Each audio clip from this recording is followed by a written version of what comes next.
Antes de hablar del QT, que representa el sexto parámetro que reportamos en el electrocardiograma, es necesario hacer referencia a dos aspectos, el segmento ST y la onda T. Vamos a iniciar con el segmento ST, el cual se extiende desde el final del complejo QRS hasta el inicio de la onda T. También pueden ver señalado con la flecha de color negro el punto J, el cual representa la unión del final del complejo QRS y el inicio del segmento ST. Este segmento tiene una duración normal de 0,08 a 0,12 segundos y se debe relacionar con la línea de base. Es isoeléctrico. Y aquí quiero que vean la parte inferior de la diapositiva, porque si este segmento está por encima de esa línea de referencia, de esa línea base, hablamos de que está supradesnivelado. Y si está por debajo, entonces hablamos de infradesnivel.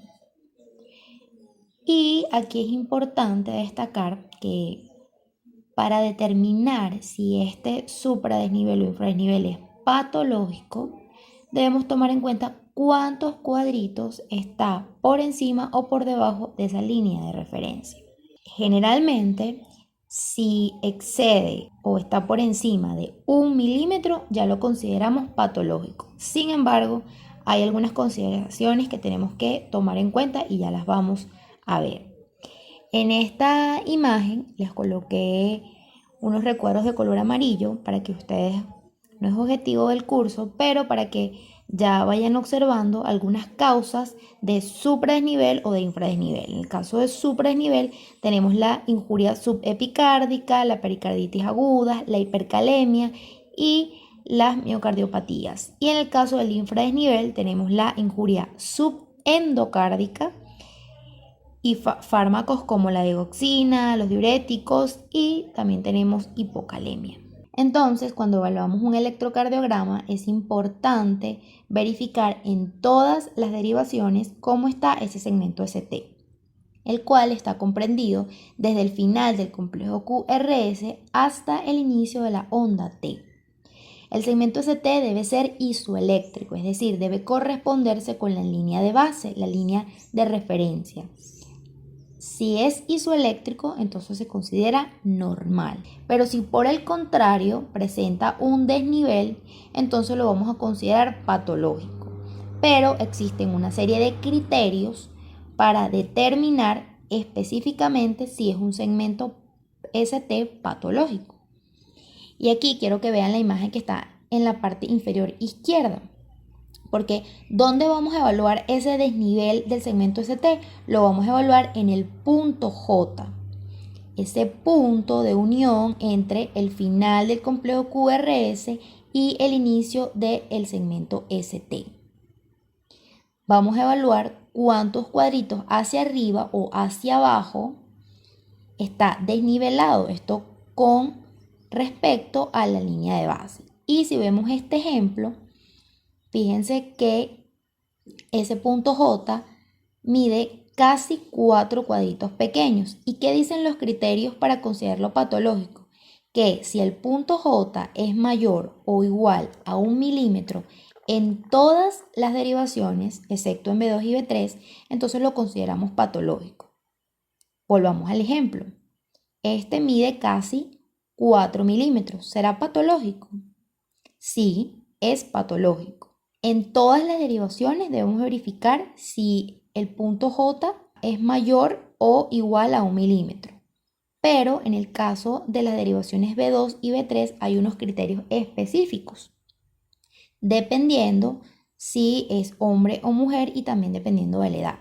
En el caso de los hombres que tienen una edad mayor o igual a 40 años, vamos a considerarlo patológico si la elevación del segmento ST es mayor o igual a 2 milímetros. Si tiene menos de 40 años, entonces debemos evaluar y considerar el segmento ST patológico si es mayor o igual a 2,5 milímetros. En el caso de las mujeres, se considera patológico en B2 y B3 si la elevación es mayor o igual a 1,5 milímetros independientemente de la edad. Estos son criterios que están establecidos en la cuarta definición de infarto al miocardio. Por lo tanto, aunque el segmento ST no lo reportamos como tal en el electrocardiograma, es importante para poder diagnosticar una patología como el infarto con elevación del ST. En cuanto a la onda T, aquí les coloqué una imagen donde se representa el vector de despolarización ventricular y el vector de repolarización ventricular. Ambos fenómenos siguen direcciones similares, sin embargo sabemos que la despolarización ventricular va desde endocardio a epicardio, mientras que la repolarización ocurre de epicardio a endocardio. La onda T es la manifestación eléctrica de la repolarización ventricular y esta onda debe seguir una serie de características para poder definirla como fisiológica. Estas características son la polaridad, la duración, el voltaje y la forma. La polaridad es la misma que la del complejo QRS, la duración está acá en la imagen representada.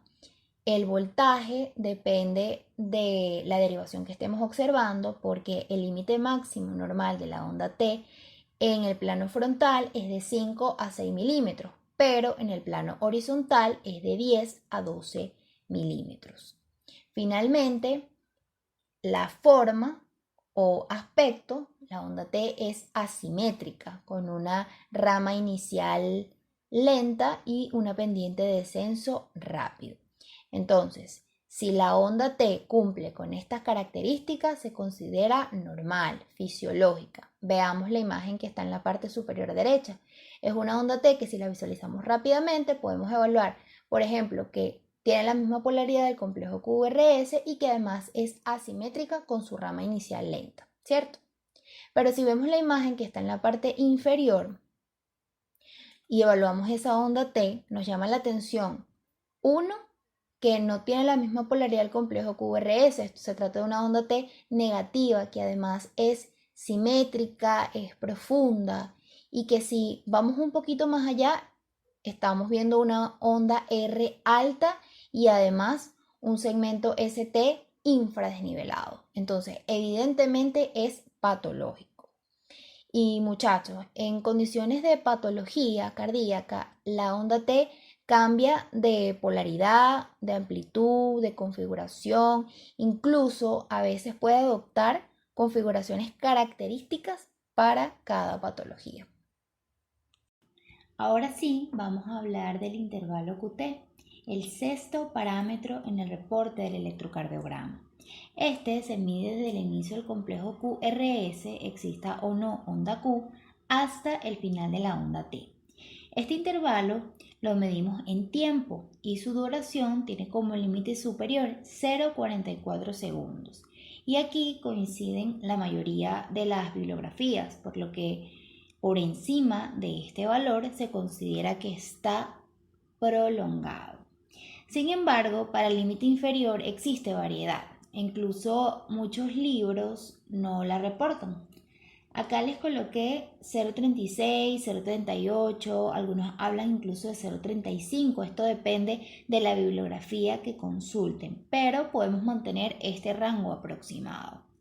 No obstante, deben saber que el intervalo QT varía de acuerdo a la frecuencia cardíaca, por lo que se han ideado una serie de fórmulas para corregirlo. Pero, ¿cómo lo medimos? ¿Qué hacemos? Bueno, aquí están los pasos. El primero es delimitar el intervalo, lo cual consiste en marcar el inicio y el final.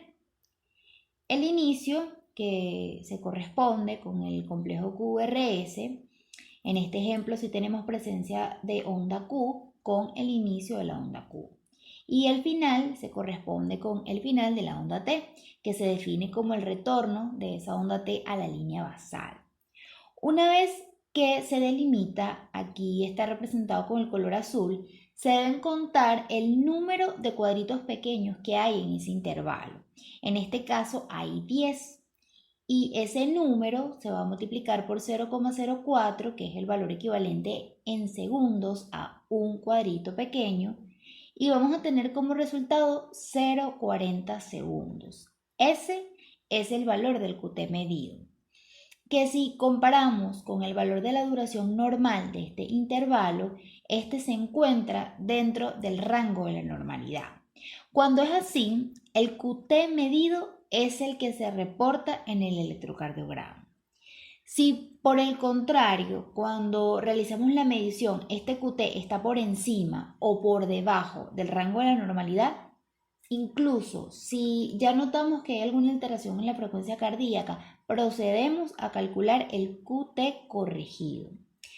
Para esto se han diseñado diversas fórmulas. En esta clase les voy a presentar dos. Esta primera es la fórmula de Bassett, una de las más utilizadas, en donde el QT corregido es igual al QT medido entre la raíz cuadrada del intervalo RR.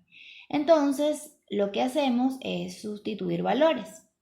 Este QT medido que obtuvimos como resultado en el ejemplo será nuestro numerador, 0,40 segundos, entre la raíz cuadrada del intervalo RR en segundos.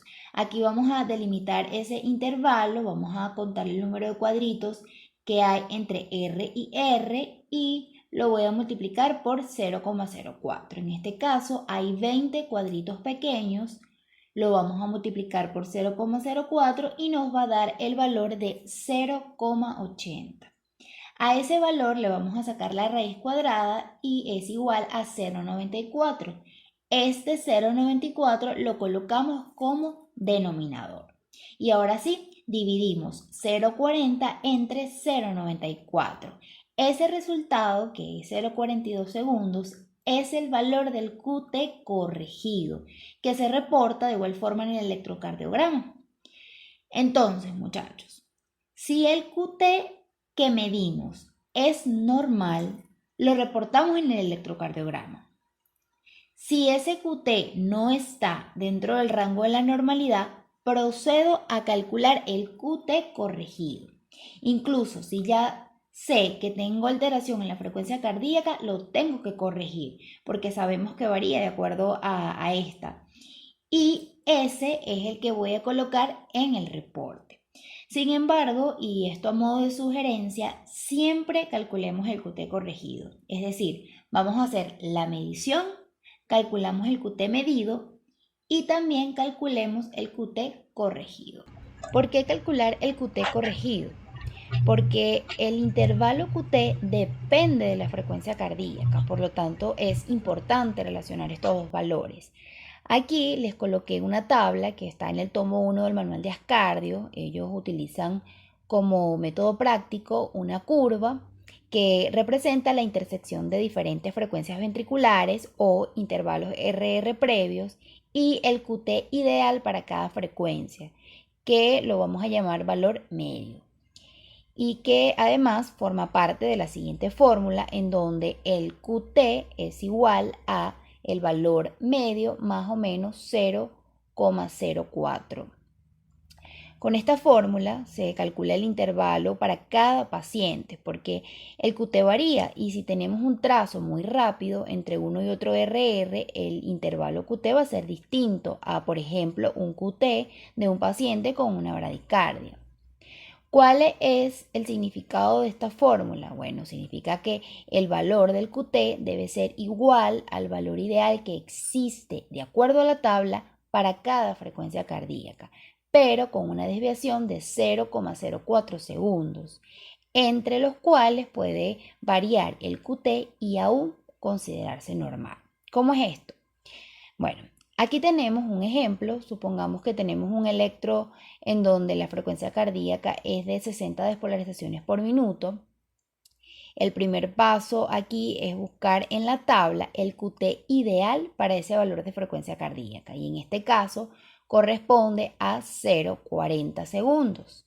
Este 0,40 representa el valor medio, el cual vamos a sustituir en la fórmula y al que le vamos a restar 0,04 segundos por un lado y por el otro le vamos a sumar 0,04 segundos, porque aunque el QT ideal es 0,40, las variaciones de hasta 0,04 segundos por encima o por debajo del valor medio se consideran normales. En este caso, el rango va de 0,36 a 0,44.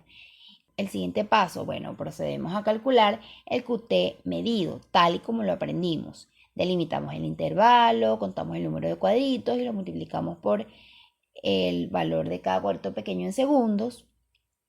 Y aquí el QT real, el medido, es de 0,44, el cual está dentro del rango de la normalidad.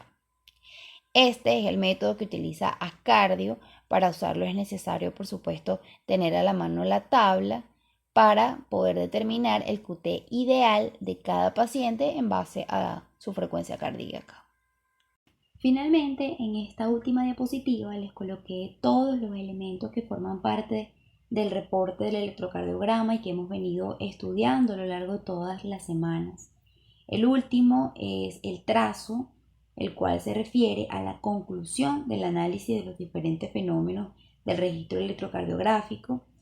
Cuando no se encuentran alteraciones, el trazo se reporta normal, pero si las hay, el trazo se reporta describiendo las mismas en el siguiente orden: trastornos del ritmo, trastornos de la conducción, crecimiento de cavidades, zonas eléctricamente inactivables y trastornos de repolarización.